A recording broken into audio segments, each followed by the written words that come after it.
কৃষ্ণের জন্মাষ্টমীর শুভেচ্ছা সবাইকে। এটা গোপাল ভাইয়ের জন্মদিনের কিছু ভিডিও তোমাদের সঙ্গে শেয়ার করা হয়নি, তাই ভাবলাম গোপালের জন্মদিনটা তোমাদের সঙ্গে শেয়ার করি। তোমরা কে কেমন আছো? আশা করি ভালোই আছো, আমিও ভালোই আছি। আর তোমাদের কাদের বাড়িতে এরকম কৃষ্ণের জন্মাষ্টমী পালন করেছো অবশ্যই কমেন্টে জানিও। আর আমার ভিডিওটা তোমাদের কেমন লাগে, কেমন লাগছে দেখে পুরোটা স্কিপ না করে ভিডিওটা দেখো। আর দেখে যদি ভালো লাগে অবশ্যই লাইক কমেন্ট শেয়ার করো।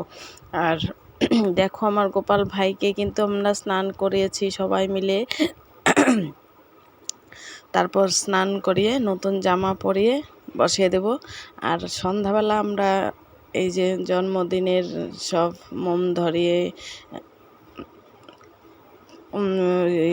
কেক কাটিনি, কিন্তু চকলেট দিয়ে সব কিছু করানো হয়েছে, সেটাও তোমাদের সঙ্গে শেয়ার করব। কিন্তু এটা সকালেই আমি গোপালকে নতুন জামা পরিয়ে মোম ধরিয়ে গোপালকে একটু পূজা দিয়ে আরতি দিয়ে, আমার খুব ভালো লাগে গোপাল ভাইয়ের পুজো দিতে, তো তাই তোমাদের সঙ্গেও শেয়ার করছি। আর তোমরা আমার ভিডিওটা দেখে কিন্তু অবশ্যই বলবে আমার ভিডিওটা কেমন লেগেছে, আর আমার গোপাল ভাইকেও কেমন লাগছে সাজুগুজু করে।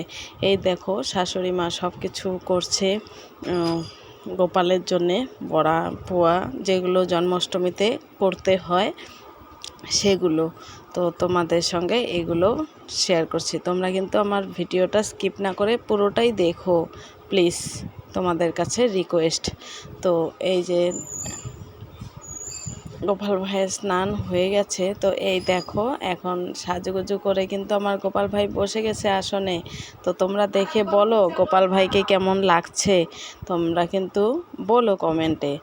আর দেখো গোপালের জন্য নাড়ুও রেডি হয়ে গেছে। আর এখন হবে লুচি,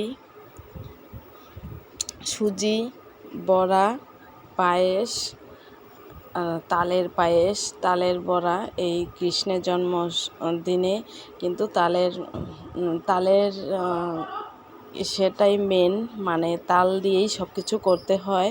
তো তাই সব কিছু তালের পায়েস, তালের বড়া, তালের পোয়া আর পায়েসও করা হয়েছে। এই দেখো শাশুড়ি মা পুজো দিচ্ছে। তো সন্ধ্যা হয়ে গেছে, সন্ধ্যাবেলায় দেখো গোপালকে চকলেট সাজিয়ে দিয়েছি। আর আমার গোপালকে দেখো তো সন্ধ্যাবেলা কেমন লাগছে। লাইনটা আপ ডাউন করতেছিল, তো তাই একটু অন্ধকার হচ্ছিল, তাই তোমরা একটু কোনো অসুবিধা না মনে করে প্লিজ তোমরা একটু দেখে নাও। এই দেখো গোপাল ভাই খুব খুশি হয়েছে মনে হচ্ছে। সবাই গোপাল ভাইকে শুভ জন্মদিনের শুভেচ্ছা জানিও তোমরা। তো এই দেখো তো তোমাদের আমার ভিডিওটা কেমন লাগছে। আর গোপাল ভাইয়ের কিন্তু মালামূলো পুরো গরমের মধ্যে একদম শুষ্ক হয়ে গেছে, আর সেটাও রয়ে গেছে। আর এখন গোপাল ভাইকে শাশুড়ি মা ভোগ দিচ্ছে, ভোগ দেওয়ার পরে তারপর সবাই আমরা শুভ জন্মদিন গোপালকে বলার জন্য অপেক্ষায় রইলাম। এই দেখো শাশুড়ি মা ভোগ দিচ্ছে, আর আমি গোপালের শতনাম, শ্রীকৃষ্ণের শতনাম পড়ার জন্যে বসে আছি। তো শাশুড়ি মায়ের পুজো হয়ে গেলে তারপর কৃষ্ণের শতনাম পড়ব। তো তোমরাও কি এইভাবে পড়েছ? আর দেখো রাত্রে বাড়িতে পুজো হয়ে যাওয়ার পরে তারপর আমাদের গিরিধারী আশ্রমে গিয়েছিলাম। তো গিরিধারী আশ্রমে কিন্তু অনেক লোকজন হয়, আর কৃষ্ণের জন্মাষ্টমীটাও খুব সুন্দর হয়। তো তোমাদের সঙ্গে ভাবলাম শেয়ার করি। তো তোমরা দেখে বলো তো কেমন লাগছে আমাদের গিরিধারী আশ্রমের এই কৃষ্ণের জন্মাষ্টমী। তো তোমাদের ওখানে কাদের এরকম অনুষ্ঠান হয়? তোমাদের বাড়ির সামনে কি এরকম আশ্রম আছে? আমাদের বাড়ির সামনে তো আছে, আমরা সব কিছুর মধ্যেই যাই।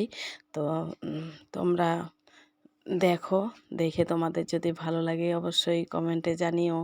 এই দেখো সবাই একে একে শ্রীকৃষ্ণকে স্নান করাচ্ছে সবাই। শ্রীকৃষ্ণ হয়তো ওই দিন পৌরাসে এত জল ঢেলে সবাই স্নান করাচ্ছে, আবার ঠান্ডা লেগে যাবে না? তো আমি তাই বলছিলাম যে কৃষ্ণের ঠান্ডা লাগবে। আর দেখো আমাদের প্রভু এসে করা ওনার খুব ভালো লাগে। তো আমরা সবাই গিয়েছিলাম দেখার জন্যে। তখন রাত্রি বাজে 12:30টার পরের থেকে শুরু হয়েছে। তো আমরা চলে আসছি আবার 1:30টার সময়।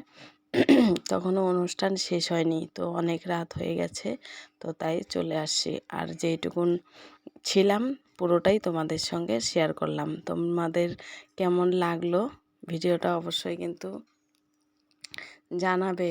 আর এই আশ্রমের অনুষ্ঠানটিও তোমাদের কেমন লাগলো সেটা জানাতে কিন্তু ভুলো না।